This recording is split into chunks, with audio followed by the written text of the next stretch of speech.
Hello to all you Patriots out there in podcast land, and welcome to episode 120 of Canadian Patriot Podcast, the number one live podcast in Canada. We're recording Monday, February 19th, 2018. Hi, I'm Gavin, a business owner, gun enthusiast, hunter, atheist, CCFR field officer, and former host and now excommunicated member of the Greater Toronto Area chapter of the Tactical Beard Owners Club.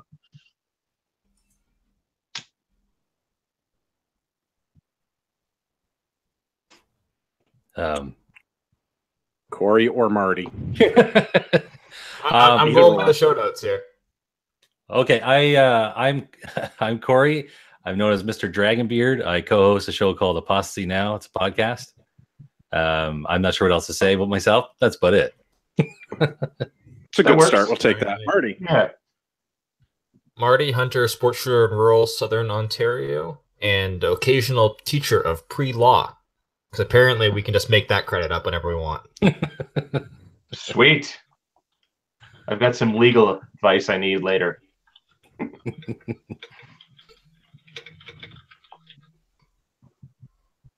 As always, my name is Andrew. I'm your host. And I've lost my show notes. That's all anyone. You all know who I am. I guess I have to read the next part. No, I got it. My show notes are absent my name. We'd love to hear your feedback about the show. Tell me how I suck and don't know who I am. Please visit CanadianPatriotPodcast.com/feedback, or you can email the show feedback at CanadianPatriotPodcast.com. There's stuff on Stitcher and iTunes. There's also stuff on the Facebooks and Instagrams. That, and we need your help. To support the show, visit www.patreon.com/CPP and become a Patreon. You can get the uncensored audio version of the show, or you could tune in live to get that, but we still love your dollar because that money helps us do fun things like pay for bandwidth and such.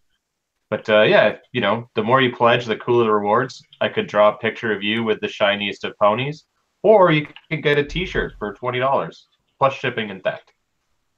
So visit CanadianPatriotPodcast.com, click on the links there. You're not idiots, so I'm sure you can figure that out. I won't micromanage you. Yeah. The carrier pigeons don't feed themselves. It's true. Oh, we don't have Tim. I guess I can read this too. We need a Tim.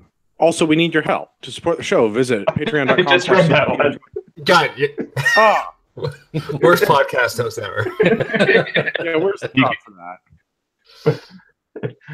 I'm like, oh no, I'm reading. I don't have my palette up. That's fine. Whatever. Let's do What Are We Drinking? What Are You Drinking is brought to you by Arrowhead Coffee. Arrowhead Coffee is owned and operated by Canadian Armed Forces veterans. They love our country, the true north, strong and free, their family and friends. Join Arrowhead Coffee on their hunt for the perfect brew to raise morale and bring that feeling of home to you no matter where you are. A portion of all profits help Canadian Armed Forces members, veterans, and their families. Okay, we'll go left to right on my screen. Corey, what are you drinking? Tonight, I'm just drinking some water. Nothing in particular. Sorry. I'm the boring drinker tonight. Well, we have a bit of a water. Is it reverse osmosis? Yeah. You can fill in for Tim. That better not be city water. That's all I'm saying. Nope. I'm not sure what name brands you guys go with. I know you have sponsors and stuff. That I'm not. You only just tell you what name brand I'm drinking. Well, as long as you're avoiding the government additives, you're fine. All right. Well, I am. I think. All right, Gavin, what are you drinking? I am drinking some this evening that I Colin that held the protest. It actually made it into the Parliament buildings and was there during question period. And then when he came out, and after that, we shared a shot on the hill before the protest kicked off. So a special bottle of moonshine this evening, and mixing it with Coke Zero, which does not seem to reduce the flavor in any shape or form whatsoever.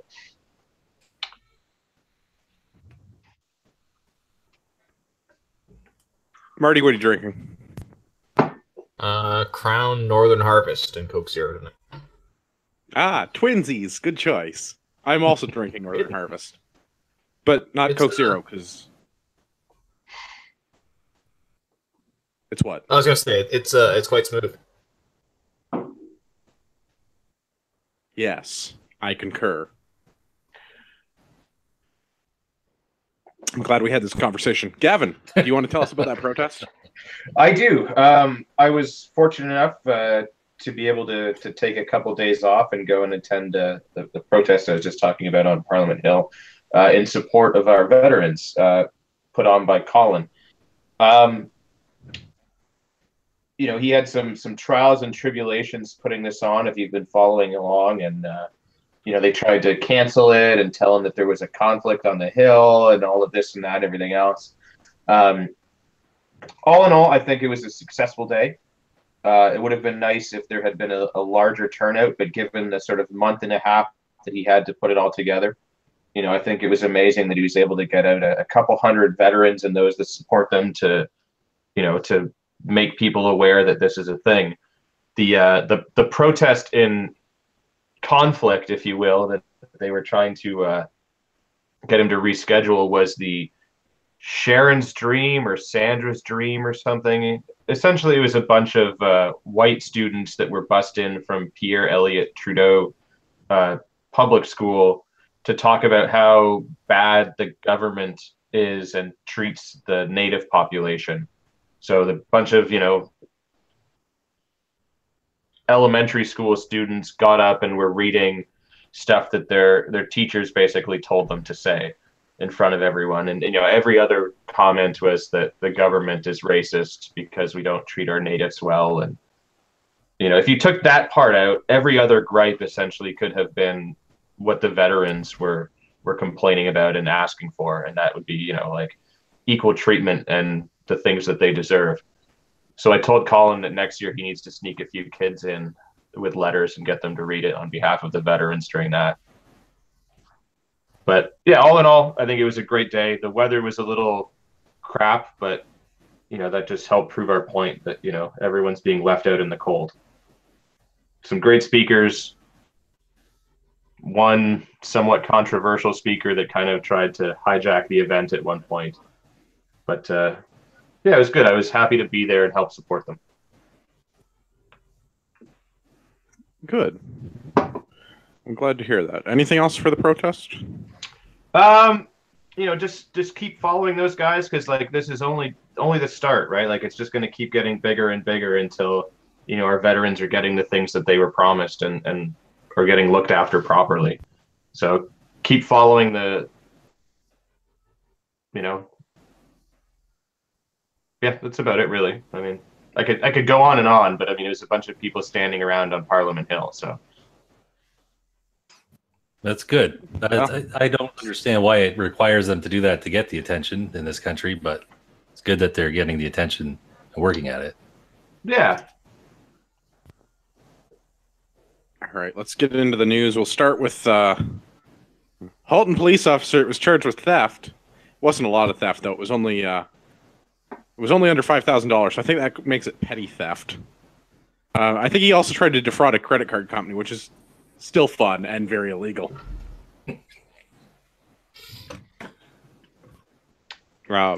Any comments before I get into my little prepared notes? The only comment I have is that this guy is suspended with pay. Well, yeah, policing, so that's kind of how it works. It doesn't really matter what you're charged with. If it was petty theft or if it was something else, it would still be suspended with pay because policing.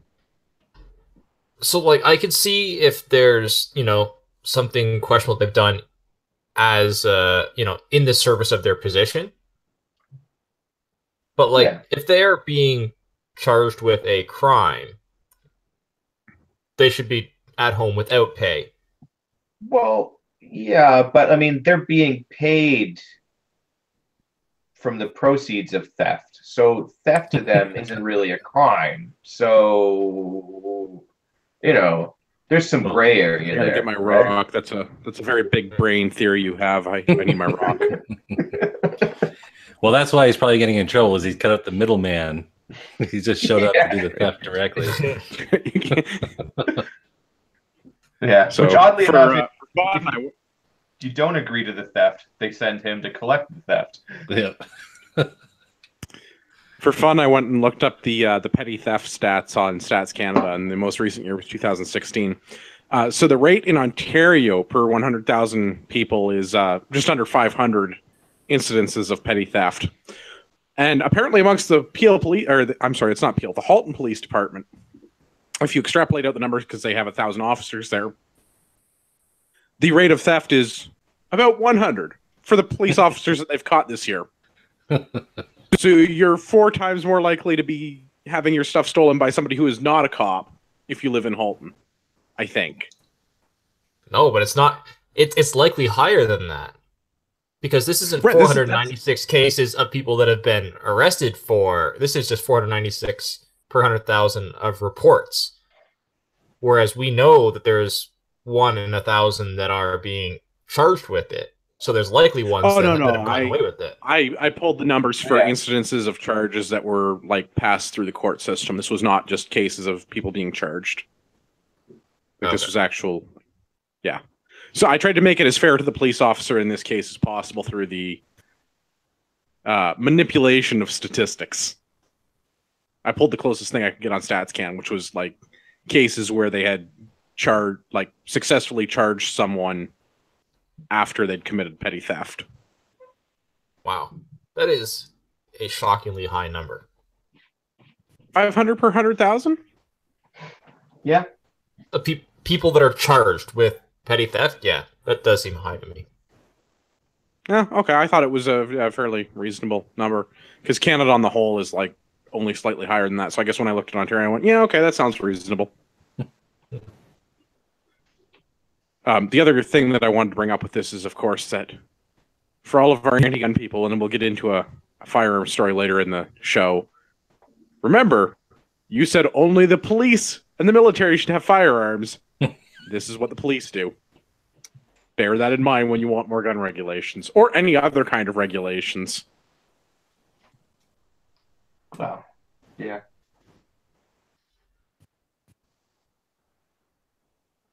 All right, let's do the next one. I've got an article from canoe.com. I guess they're still around. I didn't know that they lived past 1999. But 2 weeks, less than 2 weeks after. Is that a Dutch website? Used to be. But it's been... been appropriated. Appropriated. Yeah. Less than 2 weeks after our Chinese ponies tells veterans that they're asking for more than we can give, the Liberals have pledged an additional $12 million of funding to Iraq. You know, a country that we were sent to help rebuild, where we had veterans that received injuries and are now on benefits. Yeah. But hey, it's just a drop in a bucket because we've committed $2 billion over 3 years as a result of ISIS goings on in that part of the world. Yay, giving lots of money to other countries. Well, I mean, that's why we don't have money for our vets, as the Prime Minister says. He just doesn't include the part as to where all the money's going. Yeah, we're just going to use it to build infrastructure in Iraq. And we can't forget to empower women's rights and teach them to vote and read.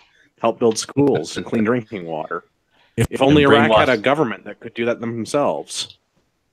We also have to brainwash the women into wanting to be managers. That takes a lot of money. CEOs so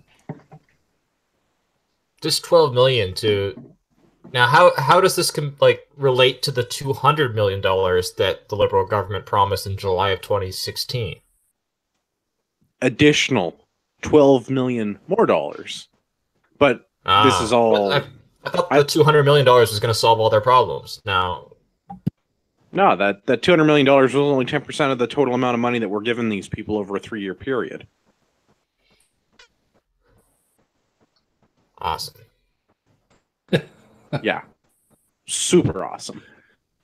What are they sending any socks over for those people to wear? Okay, so I just went back and I opened up the article for the 200 million, and like just quote from the article here: Canada's $200 million pledge will go to the World Bank to help the Iraqi government with economic reforms. The money, which will end up as a loan, is in addition to $1.6 billion the government committed to the region over 3 years in February. Yeah, now we're up to 2 billion. That's pretty good. So yeah, between 1.6 billion, then 200 million, and now another additional 12 billion. Yeah, we're basically at $2 billion for Iraq. Maybe we can send them our skating rink when we're done with it, because it doesn't work in the cold. Maybe it'll work better over there. I mean, one can only assume. I mean, All it's right, not let's like do the next one. anyone was using it when I was there. I've got an article from the Financial Post.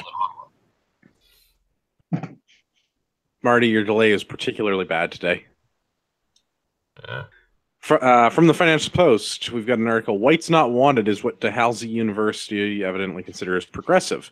The author is taking some license with the title.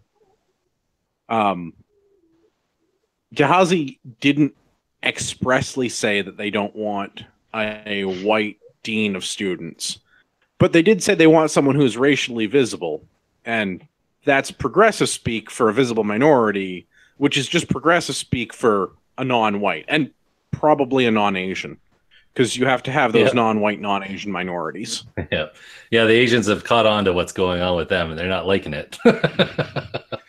Yeah, notice that they're having protests at Parliament recently. Yeah, because it turns out that the Asian community in Canada doesn't like getting singled out any more than the white community in Canada does. But now I they're don't also think being called white supremacists. yeah, that's right. The Overton window shifts slightly. Well, I mean, if a gay Jew who likes black men can be called a Nazi and literally Hitler, I guess anything is possible these days, right? Well, I realize you're making a reference to Milo Yiannopoulos, but it's important to remember that according to Gerald Butts, the chief political strategist for our prime minister, everyone who makes fun of the PM is literally a Nazi. Nazi, yeah.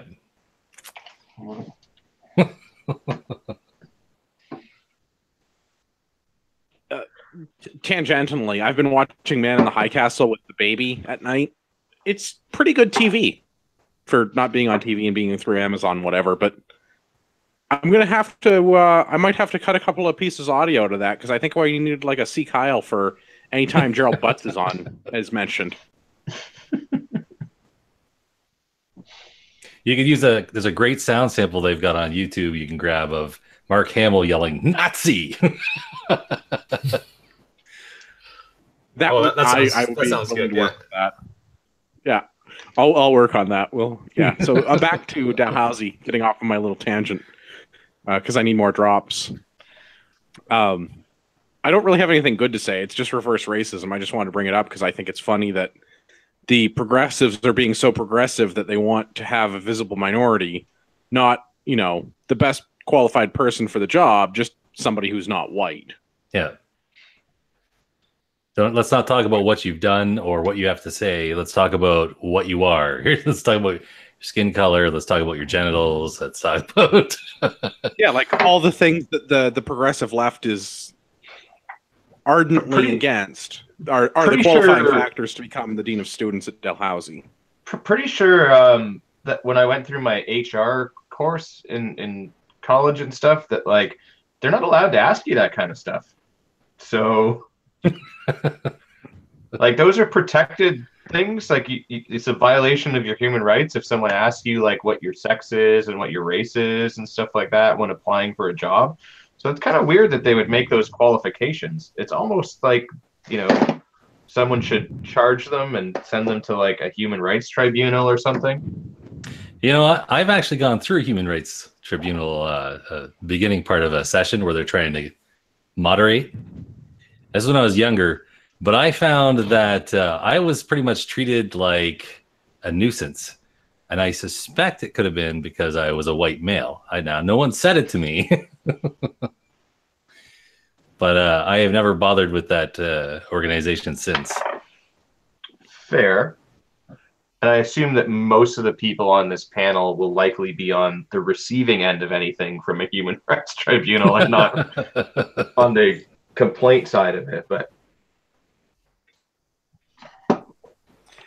Yeah, I'm gonna have to be in front of somebody in summary judgment someday. If the odds are good, it's those guys. All right, I got nothing else for that. If you guys are good. Yeah. Oh, thanks. All right, let's hit the next one.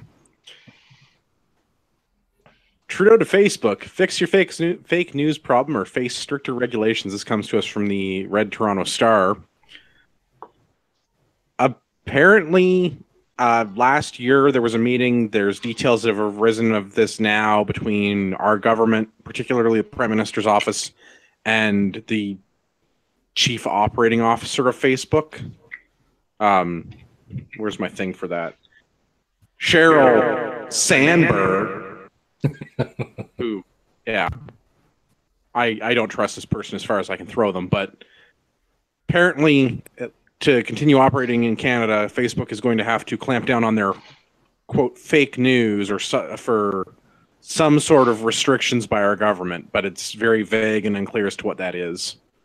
I strongly suspect this is based on the Russian bot stuff from the last U.S. election, because we have our own federal election coming up in a year. 2019 is our next election. I very much suspect that this is the Liberal Party's way of trying to control what people post on Facebook and calling it fake news in the hopes that they can censor disagreeable opinions. Yeah, I mean, that's why we're not a news show. We're an entertainment program. Yeah, I mean, if this is them trying to get rid of like bot accounts just posting nonsense, yeah, I don't really have a problem with it. But if it's them like, censoring actual news from media outlets that they don't like, like they're going to allow everything from, like Now This, but then ban everything from, as much as I think he's an idiot, Alex Jones, like that's not fair.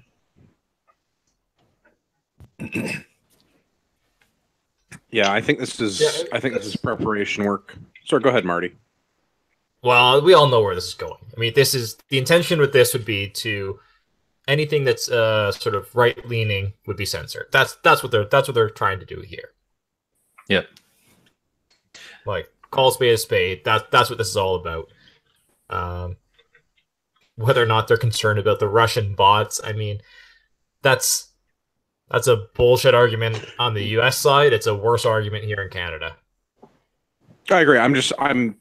I'm expecting them to base this on that argument, is that foreign actors interfered with the last U.S. election, and that means Russian bots, when in reality they just want to be able to control anyone who is anywhere to the right of Che Guevara. Well, it's been pointed out to me that people on the left suddenly become free market people when they talk about Facebook and Twitter censoring and editing what goes into the front of your feed, because suddenly now it's a private business. So stay out of it.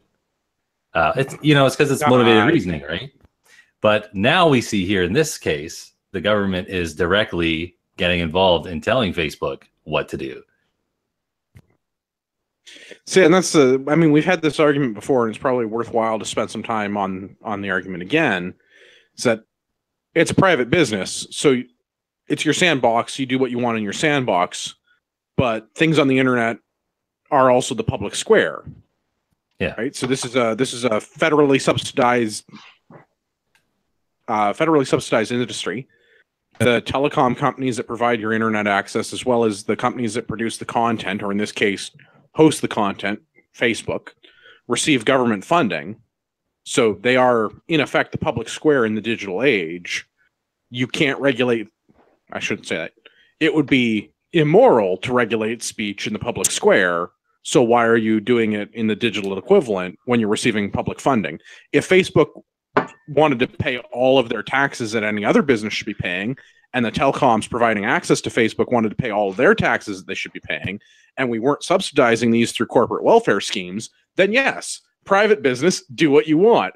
Up until that point, public utility, fuck off. Yeah. Well, I think we really do need to start our own Facebook. I think we've already got a name for it and everything. Yeah, drop All right, the I'm not touching that. And then, yeah. And then we have a tagline too. Fuck the Zuck. Fuck. Yeah. That one's for you, Tyler, who's on his second 2-week Zuck ban in a row, I believe. Yeah, we miss Tyler. We hope he'll be back on the show someday, and also the internet. Yeah, he works hard for those bands. He does. Nah, well, I don't know. I've been cruising for a band this week, and I still haven't caught one. We'll see. I keep cranking the dial up. All right, let's do Patrick Brown follow-up stuff. Sorry? Pretty soon, all you'll have to do is make fun of the prime minister, apparently, and you'll get that ban you're looking for. Well, it's important to remember that I am literally a Nazi. Yeah. Yeah. It's a joke for the RCMP that's listening. I'm not actually a National Socialist. It is not, in fact, 1945. Remember, entertainment program, not news. Important distinction. Marty does give legal advice. Well, Marty plays a lawyer on the internet. Yeah, well, I'm definitely adding that to my resume now that I taught pre-law. If our prime minister can just add that to his resume randomly, Yeah. why can't we all? Oh, well, why don't we talk about that for a moment? Because that'll be fun. Bring everybody up to speed that's listening on that story, because we haven't covered it yet. And we probably never will. Oh, I don't have an article for the details, but essentially, in one of his talks down in the States last week, his ever evolving resume evolved a new title of pre-law professor.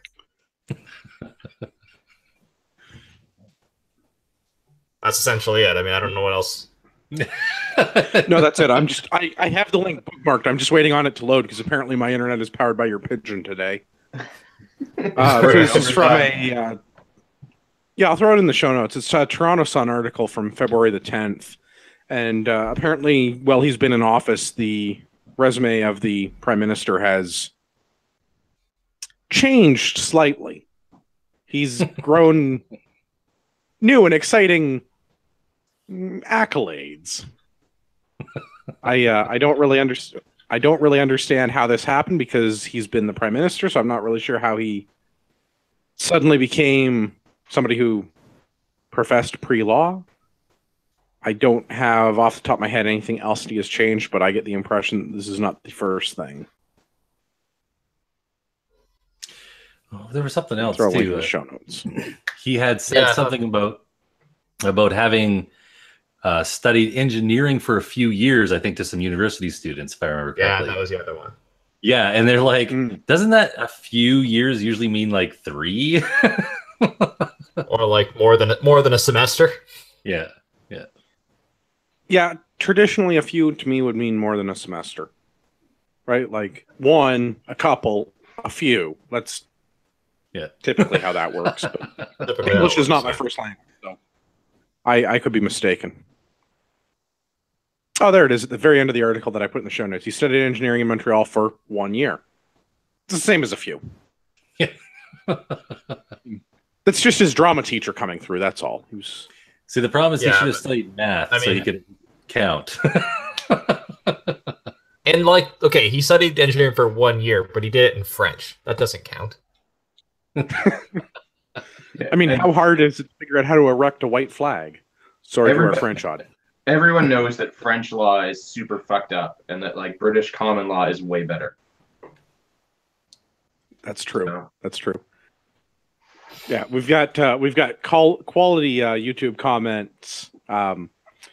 Evans would like to remind everyone of people kind.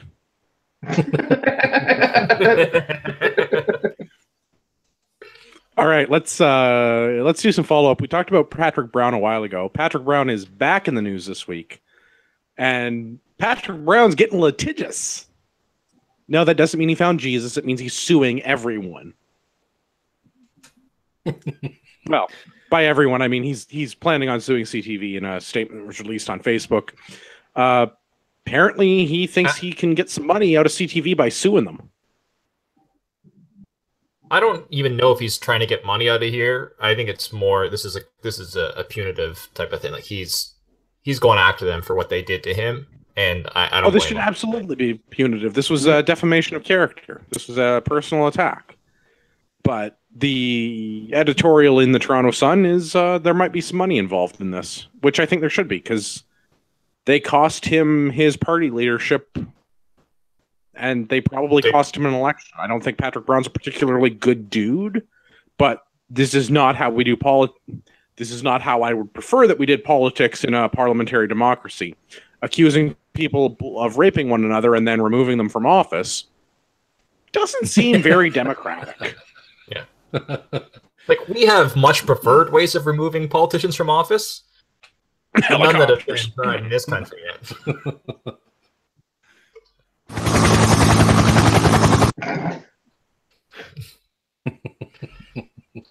Yeah, I mean, like, absolutely he should be going after them. I mean, like you said, like, they cost him his, you know, the party leadership and likely the next election. But not only that, I mean, they've ruined this guy's life. Like, where else is he going to go work now? I mean, he's, no matter where he goes in our society now, this is what he's going to be identified with. Well, I'm this sure, is, like, normally he could probably move down to the States and get like a Democratic nomination, though. It's true. I don't know. I mean, he's got to all the practice his accusers accent. were women.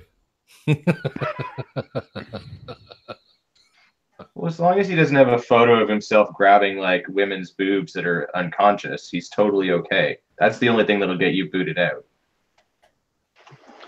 But yeah, we're not doing U.S. politics. Back to Patrick Brown. Wrangling the circus up. Back to Patrick Brown. So it's the other thing that's come out is that the one of the accused or alleged victims of the sexual misconduct is friends with one of the reporters on CTV. Conflict of interest much. And now that there's problems with the story of both of his accusers. Shocker. So the individual that claims she was in high school and was plied with alcohol in a bar before being taken to Brown's home has recanted and claims that she was not, in fact, underage and drinking in a bar. Shocking, I know. Brown also claims that he was living in a first-floor apartment at the time, and there was no way that he could have taken anyone to the second-floor bedroom. Maybe he broke and entered just to show off. yeah. I mean, that seems like it's a pretty easy thing to verify. I have rental receipts from all the places I've lived. You know, tax purposes and stuff. So I think it'd be pretty easy for him to prove if he had a second-floor apartment or not. We also have the individual in the one case where she went to his home with her friend and they were viewing photos on his iPad and the friend left the room before he made the alleged sexual misconduct. The alleged friend has no recollection of that event, or that evening ever occurring. Huh. Allegedly. So, on the alcohol thing, I mean, we called that out immediately. Like, anybody with common sense would identify that as, like, a flag. Right. Like, that doesn't make any sense what you're saying, yet, you know, our media just reported it. It was like, yeah, totally true. Like, how they did not see that as a red flag and try to fact check that better, I have no idea. You know, it's complete incompetence in their role. And I'm not seeing in this article you linked here, and so I don't want to say it's a fact, but I thought that there was, I thought that I saw that there was a person that had come on the second accuser and said, like, as a witness that was there at the time, that disputed the entire thing and had disputed that to CTV prior to the article airing and had been omitted from the article. What? Selective journalism bias? That would never happen. So I don't have I'm the article shocked. that in front of me, Shocked. but that's I do recall seeing that somewhere. So take that. We'll have to get the intern to fact check that. Yeah, doesn't matter. We can move on. Because, Marty, I think this next one came to you. We're going to do sort of a main-ish topic on the show tonight. It's gun laws. Because, gun laws. Because our media can't leave American events alone. Marty, do you want to tell us about this article from the National Post? So, this article in the National Post, they went through some of the more notable or more recent sort of mass shootings that have happened in the United States, and then they contrasted them with Canadian gun laws to determine whether or not our gun laws would have prevented them from occurring. So, I mean, I don't know how you want to... And on a scale of 1 to lying, how much would you say they were lying? What's past lying? Gratuitous lying? Pants on fire? Yeah.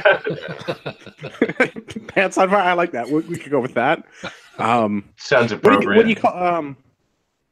if I do something professionally, it's gross negligence, right? Like, if I, negligence is where I do something that I should know better. If I commit gross negligence, it's like really fucking dumb, right? So could it be like gross Yeah, it's lying? like you should really know better. Like, it's not that you're an idiot. Like, you know better, and you're doing this purposely. You're that negligent. No, Like, that's still not gross negligence. Like, purposefulness is different, but so like they would nobody's look that at the dumb. article, they would take things like, oh, well, that pistol that they used, that one's prohibited in Canada. Ignoring the fact that makes a difference. there's other... like a gun. Right. And then they'll make comments of like, well, yeah, but, yes, that firearm is available here in Canada, but we have pinned magazines. So the mass shooter couldn't have used these 30-round magazines. Yes, and so this it couldn't have takes occurred so here in long to Canada. change magazines, or that aluminum pop rivet would be completely impossible to remove in any way. No one could ever remove an aluminum pop rivet from anything ever. And it's like, there's even like once in here where like it was a stolen firearm. It's like, yeah, but they wouldn't have been able to get that in Canada. Yes, because firearms are never stolen in Canada. Never. Yeah. Despite our safe storage laws where guns have to be locked up, that doesn't ever stop anyone from stealing them or misusing them. Especially the RCMP. So I don't mean, like, do you want to, if this is our main topic, do you want to go through all of these individually, or? I don't know about it individually, but I allocated a significant amount of time because this is the big thing in the news, and I'm getting tired of arguing with idiots on the internet. So this is my opportunity to address anything that you feel like addressing, because I'm kind of done with arguing with idiots on the internet this week. Because gun laws don't stop people from committing murder, just like laws against murder don't stop people from committing murder. Just like the war on drugs doesn't stop people from doing drugs. Yes, but if you do it with a firearm, it's double plus illegal. Man. Well, chips in people's brains, I hear, stop people from doing it. So that'll be the new program. Yeah. You know what else stops it? Everybody having a gun. Well, not quite everyone. There are a few people. I agree, probably shouldn't have that right. Yeah. But they have to just destroy the right before they have it taken away. Communists aren't people.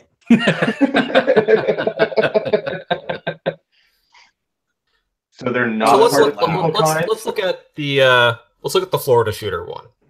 Just as sure. Why not? Is an example of the quality journalism. So, shooter Nicholas Cruz did not have a criminal record. We don't name pieces of shit. Don't give him infamy. I'm reading the article, dude. Well, fuck that guy. All right. His name from now on is Terry McTurderson. Yeah. That can be done. All right. So he did not have a criminal record at the time he purchased firearms. However, has such a lengthy history of threatening behavior that nobody knew him has been particularly surprised at the events of this week. And then they say his social media posts were particularly explicit about his wishes to become a school shooter. Okay, I don't think that's true. I mean, he made a YouTube comment. I wouldn't say that he was posting his Facebook that he wanted to become a school shooter. Yeah. But there is a big difference there between Yeah. posting randomly on a YouTube as versus tweeting out to your social Yeah. media, which is people that like and things like that. Saying something once in passing versus spamming the shit out of it. And so then here it says the FBI had been alerted to his behavior, and which, I mean, this is a failure of the government. This is not a failure of gun control. But anyways, so in Florida, even if authorities were aware of his risk factors, none of it would have been a barrier to him acquiring a firearm. But in Canada, if PAL screeners find out, it's plenty evidence to deny an application. Do we want to address that, or are you doing the whole thing? Because that's no. Let's address it. Go for it. Because that's a lie. Like, that's an outright lie. That is not how PAL screening works. And it's not how continuous eligibility screening works, because that's not how our gun laws are enforced in this country. Exactly. I can post whatever I want on the internet, and it may get me a phone call or a visit from the local police department, or from the federal police force, or a member representative of the chief firearms officer office of the province in which I reside, but none of that is enough to deny me an application. And even if it was, they deny lots of applications for lots of reasons, and they don't always tell you why, because our gun laws are stupid and don't make any sense.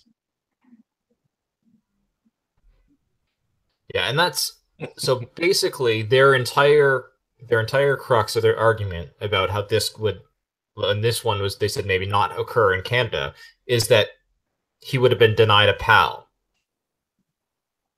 And yes, and that's because like, it's impossible to buy firearms without a license.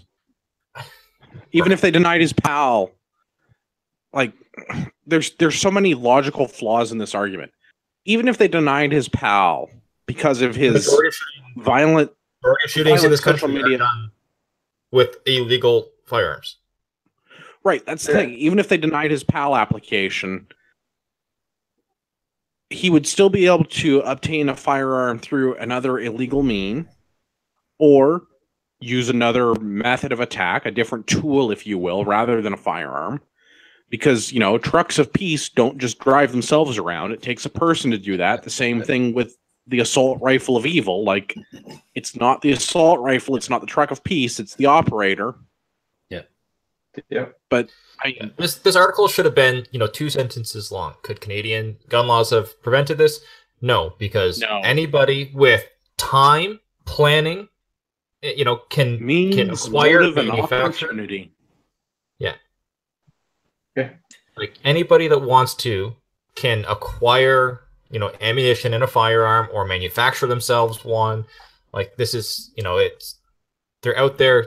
They're not a complex mechanism. It's not a... Yeah, I'm pretty sure you could go find your local heroin dealer and buy an illegal handgun if you really wanted.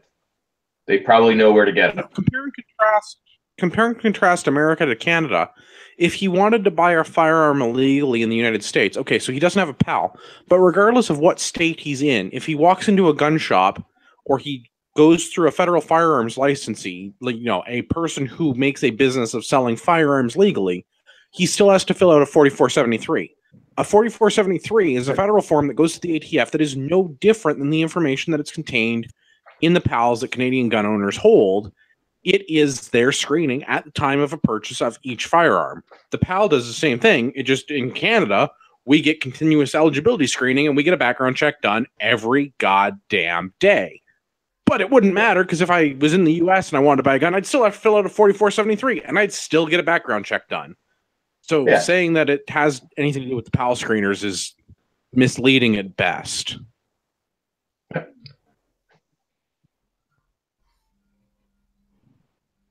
like it's frustrating that we're even having this conversation. Like the fact that there's people out there that think that these guys, who are breaking numerous laws, including murder, are going to be intimidated by some additional law.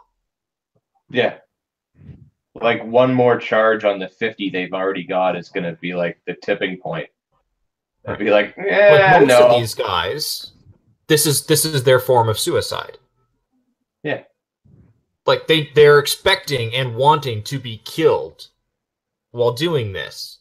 So what threat are you going to attach to this law? Like what penalty are you going to attach to this law that's going to be more severe than death? Yeah. I mean, even living on in jail, they don't give a shit about, because then, their legacy lives on. Like there's no deterring it. Like,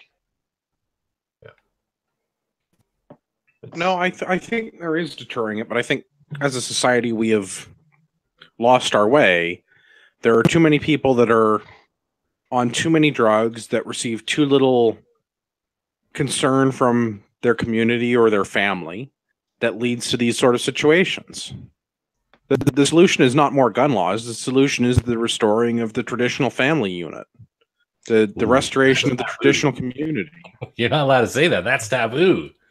I know the thought police are going to come and get me, but like a lot of my and societal support unit, having a local community, having a family, and not having I have to go through and take a look at all of these ones specifically, but from what I've seen, like most of these cases, they're all on prescription drugs. They're all on some sort of form of like antidepressants, and it's right.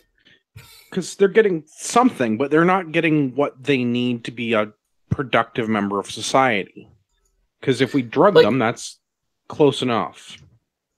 So here's the thing. They tell you when you get these drugs, if you are having suicidal thoughts, then, please contact us, contact immediately and stop taking this medication. Well, if you're having if it's becoming inhibited to you to kill yourself, it seems likely that that same inhibition is going to be stopping you, like reducing your inhibition to killing others. Yeah.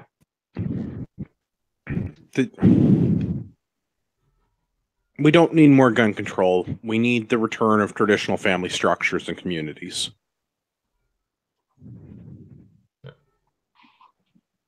And maybe fewer prescription drugs. But I mean, like, there are pros and cons to this either way. And take the targets off the schools. Well, that would be a great first step, is, eliminating gun-free zones. Yeah. Particularly where this keeps happening, because people keep bringing this argument up with me, is that, well, this doesn't happen in Canada. This only happens in the States. We've had school shootings in Canada in the last 12 months. It just happens at a lower rate here because we have a lower rate of firearms ownership. We have a smaller population. Statistics, it just doesn't happen as fucking frequently. Science. So there's less guns and less people with guns. As a result, there's less occurrences. But that doesn't mean it doesn't fucking occur, because it happened in Alberta last year. But it wasn't a big deal in the media because it doesn't fit the fucking narrative, so they don't talk about it, so no one's aware of that.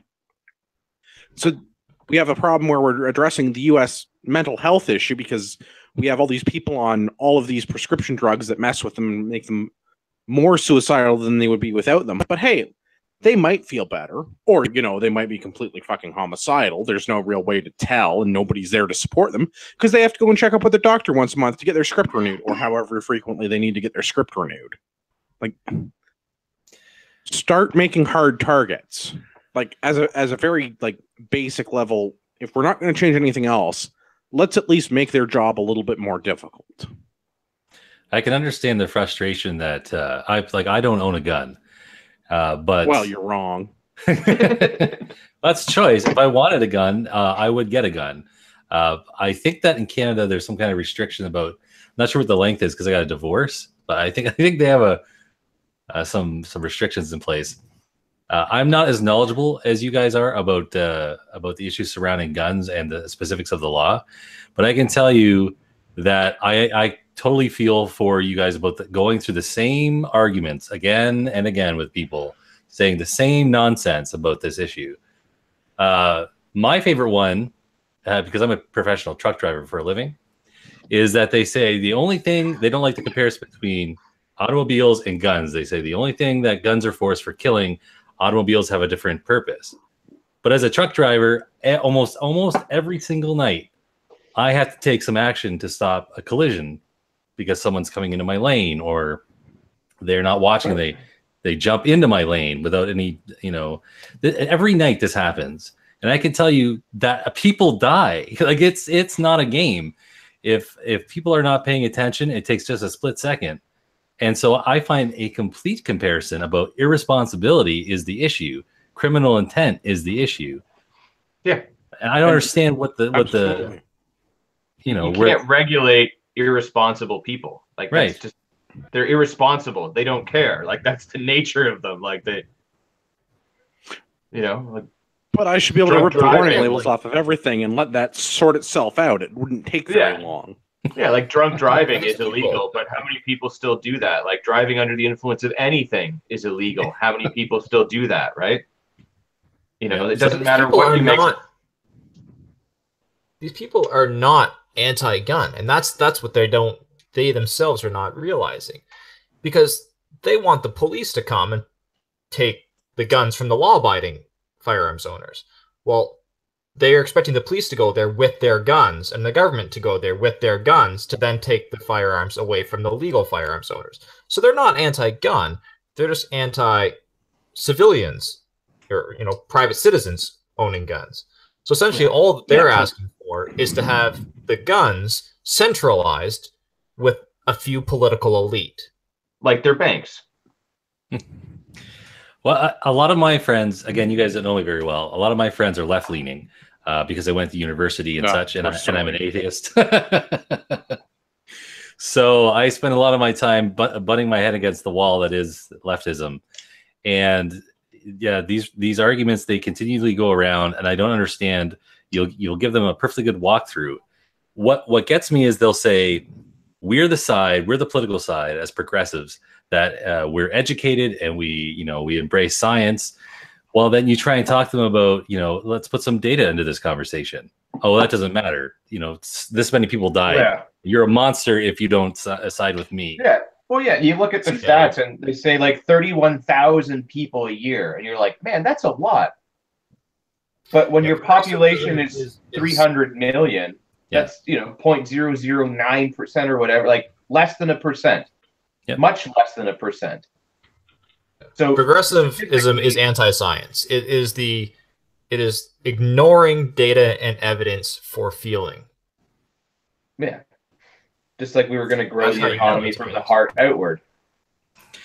I think that there's not how economies work. It's not how gun control works either. Well, for instance, this week I've been trying to tell a couple of my lefty friends I'm about 20 hours through a 30-hour audiobook on the Great Terror, Joseph Stalin. And I'm like, how much easier it is to send your guys out to collect people in the middle of the night from your population if they don't have to worry about guns, right? Yep. Your agents are going to come back with a slightly different pushback if a few of their buddies were shot each night. Yeah.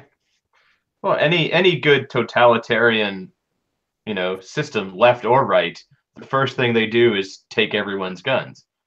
But the left always phrases it like you're going to run out with your buddies with your rifles, and you're going to fire at tanks with the government trying to fight you with Apaches, right?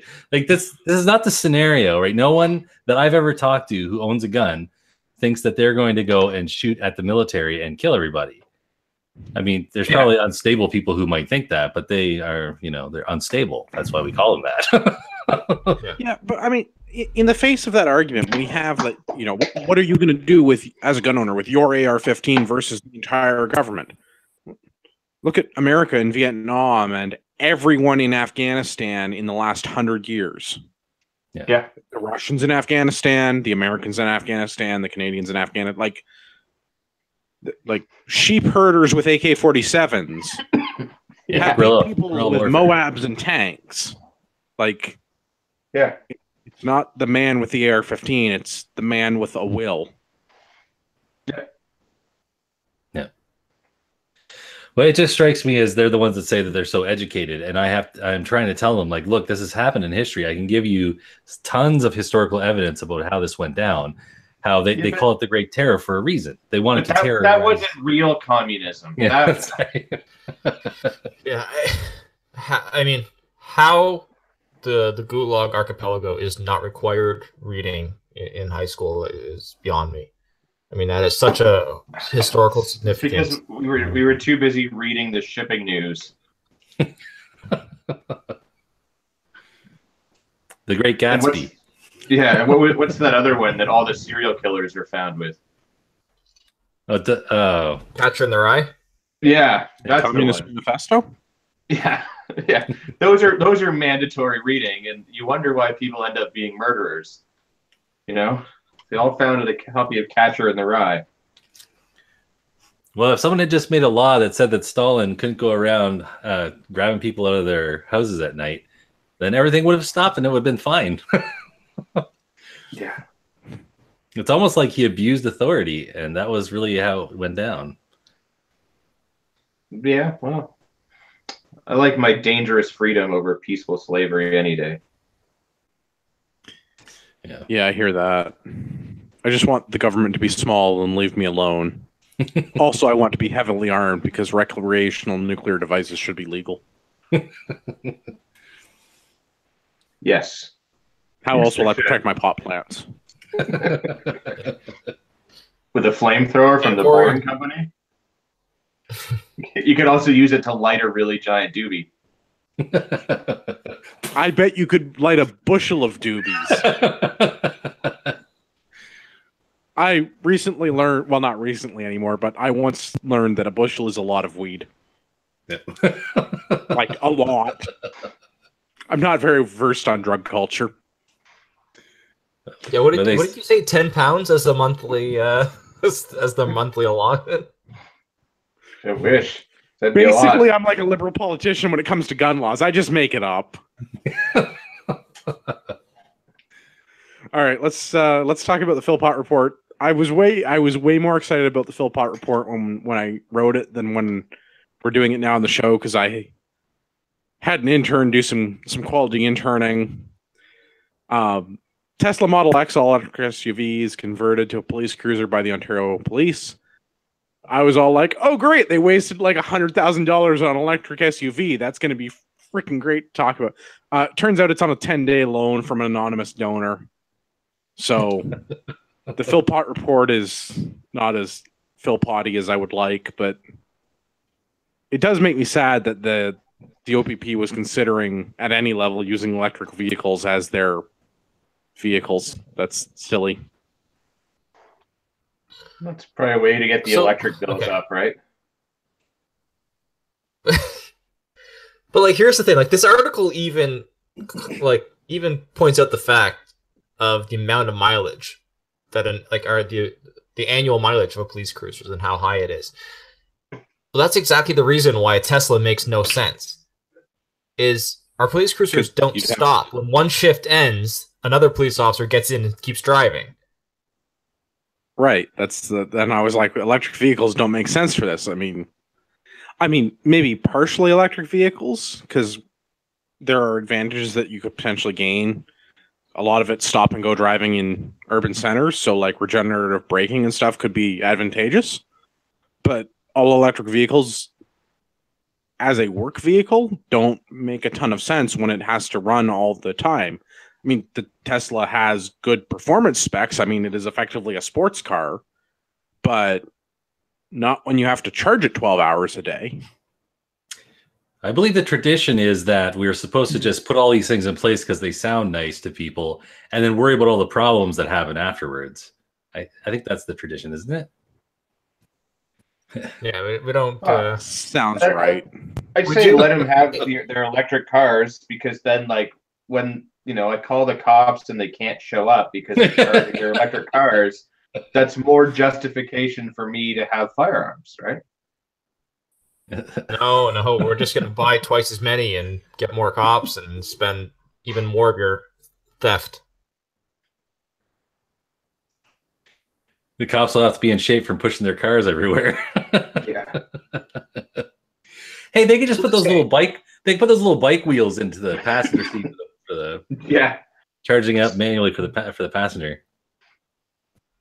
Or we just give them This is on a Flintstone 10-day loan? How come it's like it's all like lettered up and decaled and everything like that? I kind of want to know who lettered it and decaled it. So the details of this is that it's actually at the Canadian International Auto Show as like a concept vehicle of what the future of policing could look like.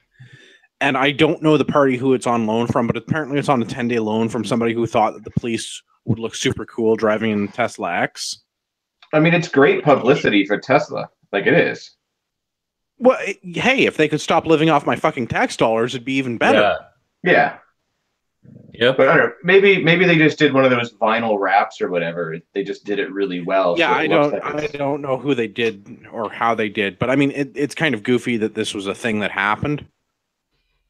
I was really a lot more excited about this when I thought it was $100,000 that our provincial government spent for one police cruiser, because I'm like, haha, that's going to be great show material. Yeah, it turns out it wasn't great show material. Sorry, everybody. It happens. That's all right. At least we, unlike the actual media, are honest about what we're reporting on. Again, entertainment show, not news. Yeah, but if you want to get triggered about government spending, go back to earlier in this episode and the money we're sending to other countries, or earlier multiple episodes where we talk about the skating rink. Those should enrage you enough about government spending. Tune in Monday night and drink with us. We drink because the government makes us sad. Yeah. Actually, I think And do angry. we have a drop for that? Why the government is involved in an art show is beyond me. Close enough. I'll take that drop. All right, let's do the 8th annual Canadian Firearms Podcast of Charity Shoot. This is going to be in New Brunswick this July 5th to the 7th. The charity of choice this year is the Dalhousie Regional High School Breakfast Program. July 5th is the Furlocci Handgun Fundamentals class. They're probably full by now. Day 2 is a Maple Seed. No idea when they're starting registration for that. Day 3 is the actual charity shoot. There'll be 4 events: Mini Steel Challenge, 22 Rifle Silhouette, a round of trap, and then a fun shoot, pistol and rifle. Round counts and things are on the Facebook. Barbecue is being provided by Smoke on the Water, and all of the events are taking place at the Restigouche Gun Club in Balmoral, New Brunswick. Also, if you haven't got your hotel, speaking from experience, do that soon, because New Brunswick is almost full. New Brunswick is so hot right now. Let's do rapid fire feedback. We've got a message from Timothy. Oh, Dawn on the YouTube says, road trip, all caps, exclamation point. And we're thinking about it, Dawn. We're thinking about it. CPP will be there in force. That weekend. Well, the rest of CPP will be there in force. And by that, I mean Gavin and I, along with our women and children. Well, my children. Gavin hasn't procreated yet, but someday. I believe our women Liberal and children Tim make it as well, right? Yeah, and his children. and his women. progeny. Yeah. Indeed. And Tyler and Matt of International Liberty or Death podcast acclaim, along with assorted family members, will be in attendance. Yes, I believe Herr Wendell, his father, will be in attendance. I think his father is Herr Wendell, but Yeah, your German yeah. is no good. It's no bueno. That is no bueno at all. Well. All right, let's do rapid fire feedback. We've got a message from Timothy. Hey, y'all, just finished catching up on your podcast finally and wanted to thank you for providing me something fun and informative to listen to during the day as I am driving between jobs. I'm an appliance service technician in Vancouver and have at least 3 hours of driving every day, so podcasts help pass the time. I have a few questions and comments for you guys. First of all, thank you for no longer censoring, that's in quotes, swear words, as the sound effects was quite loud, and I feel anyone listening to the podcast regularly probably isn't too worried about a few cuss words burning their ears. Secondly, I don't know a whole lot about audio editing, but is there a way to somehow make everyone's voices closer to the same volume. I listen to your episodes on the Podcast Addict if that helps. The most recent episode had quite a difference in volume between the regular panelists and Brock. On a completely different topic, I was wondering if you guys could suggest a company to take a pistol or carbine operator course with out west here.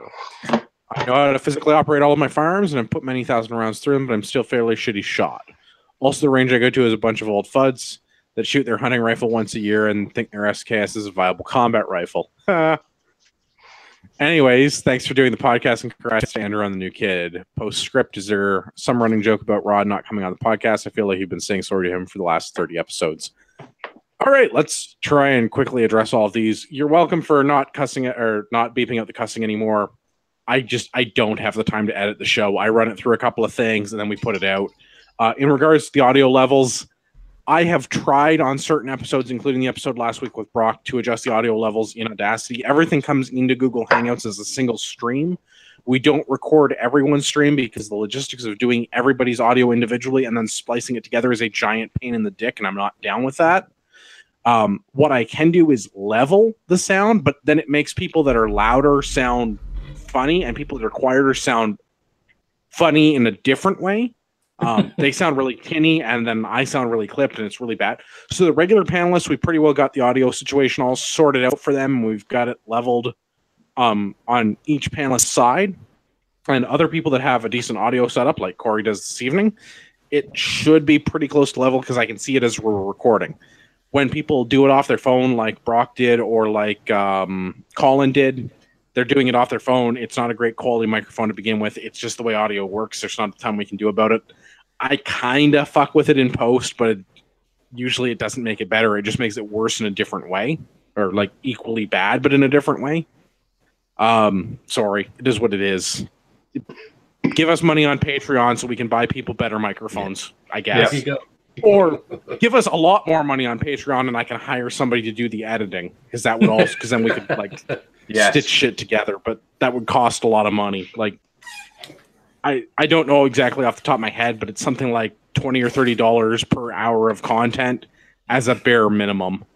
And that's in US funds, and there are services that do that. We don't get that kind of money. Give us that kind of money. I'll make it happen. Yeah. We'll get there. As far as training companies in Western Canada, you're in Vancouver. I've been to BC like once. I don't know anybody that has a training company there. I believe actually Rod Giltaca used to. Yeah, I don't know if Rod is still doing Civil Advantage. You could give Civil Advantage a try. I don't know if he's still doing that. I know a Gogi Tactical Regiment is in Western Canada. I don't know if they do BC, or maybe you could go to Alberta. I don't know anybody that's done one of their courses. I don't know how good they are. I've seen their Facebook stuff. They seem like they know what they're doing, but again, it's anecdotal at best. I'm looking at pictures on the internet. I don't know. I have no firsthand or secondhand experience with that. Listeners, if you know somebody out west that does firearms training, let us know, and then I can pass that on. I'd be happy. I can think of one. Who do you know? Get some guys together and find a range and book a Ragnarok out there. Yeah. Oh shit! Yeah, absolutely. I will definitely come to Vancouver or BC anywhere, wherever in Canada, or really anywhere. Because I got asked if I'd go to Colorado, and I said, sure, for the right amount of money. And by the right amount of money, meaning I don't have to declare a loss, because my tax shelter does not do well when the CRA sees I'm declaring a loss. So if you can figure out a way to get me there, and like I take home $10 at the end of the day, I'll do it. I'll bring Gavin with me if he can. If it's on a Sunday, we'll bring Benny. Yeah. We'll bring the whole crew in. I mean, yeah, why not? Tax Shelter Tactical has to benefit us in some way. I mean, sorry, Ragnarok Tactical. Ragnarok Tactical, that's right. Yeah, that's all I've got for that. Listeners, if you know somebody out west does firearms training, I assume for like competitive style or tactical style shooting, drop us a note, feedback at CanadianPatriotPodcast.com. Let's help Timothy out. Yeah. I think that's it. I got nothing else. We'll do our little outros left to right. Corey, where can everybody find you on the internet? They can find me at apostasienow.net or on YouTube, Apostasy Now. It's easy to find. All That's right, Gavin, where can everybody find you on the internet? The best place to find me on the internet is on Instagram at urbex_GTA. Marty, where can everybody find the show? CanadianPatriotPodcast.com, Facebook.com/CanadianPatriotPodcast, or send us your feedback at feedback@CanadianPatriotPodcast.com. All right. It is very important for me to remind everyone, if you're on the Book of Faces and you have not got the Zuckerberg jail time as yet, like, share the podcast Facebook page, facebook.com/Canadian Patriot Podcast. We have a large uptick in likes in the last week or so. I would like to see that trend continue, because sharing us with your friends means more people listen to the show and hear what we have to say. Clearly, we're very entertaining and more people should listen. So share, etc. The same goes for the YouTubes. If you have not shared and subscribed on the YouTube yet, YouTube has completely demonetized us. We used to get a couple pennies every episode. YouTube decided that we are not advertiser friendly in any form ever. So the least you could do is share us with your friends, because we no longer get any amount of capital for it. Yeah. Corey, do you have a Facebook page for your podcast? Yeah, just look up Apostasy Now. They'll be able to find it. Yeah, you guys should give them a like too. Like everybody. Thanks, man. Like all the things. Yeah. What was the other thing we were going to do? Oh, yeah, I have to apologize to Rod Giltaka. I'm sorry we couldn't have him on the show. We only do one new guest panelist at a time. This week it's Corey. Maybe next week it'll be Rod. I'm sorry for having to bump him again. Yeah, it happens. For all of our listeners out there, who am I? I have to do who am I? I really have to fix the show notes because things are out of whack on my screen. As always, my name is Andrew. You can find me at ragnaroktactical.ca. Buy some bandages.